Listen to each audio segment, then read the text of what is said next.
একটা কথা বলি, ভিডিও বানানো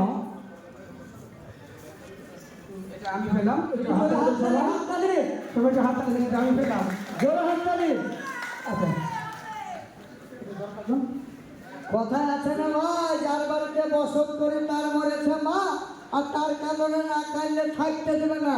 তা ওর আমার বেলায় মাইকে বুঝছিল, ওর বেলায় না বুঝলে বুঝছে আমাকে কুট কাবে লাগে, ওর নাম ফুরসুরা। তো চলো হাত তালি। এই আমি যখন প্রথমে ভিডিও করতে লাগি না, তখন পেজের অনেক রকম সমস্যা হয়, বুঝতে পারতাম না।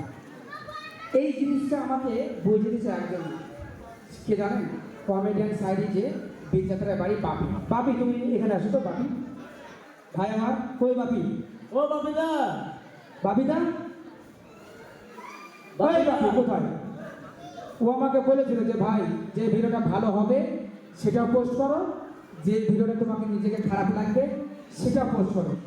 দেখো এমন একটা দিন আসবে, হ্যাঁ, যে তুমি সন্ধ্যার সময় ভিডিও পোস্ট করেছো, সকালবেলায় ভিডিও ভাইরাল হয়ে গেছে, তুমি সবার কাছে পরিচিত হয়ে গেছো, কিন্তু তুমি নিজেই মানে ঘুম থেকে উঠে বুঝতে পারবে না। তো এই সাহসটা অ্যাকচুয়ালি আমাকে বাপি দিয়েছিল। বাপি করে বাপি ইসলাম বলেছে, বাপির সঙ্গে ভিডিও করে পাপন, একে চিনতে পারছেন সবাই। তো এই সাহসটা একমাত্র আমাকে বাপি দিয়েছিল। কমেডিয়ান সাইডি, এই যে মহিম মানে নায়ক এবং এই দুজনের নায়ক, এই সাহসটা দিয়েছিল। তো ওর কথা বিশ্বাস করে আমি ভিডিও করতে শুরু করি।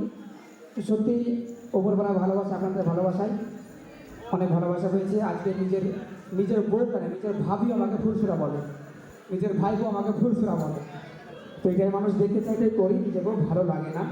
হ্যাঁ, তো যাই হোক,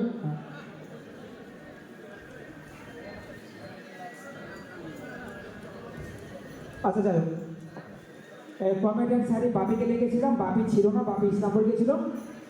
বাপি হয়ে পুরস্কার তুলে নেবে পাবন।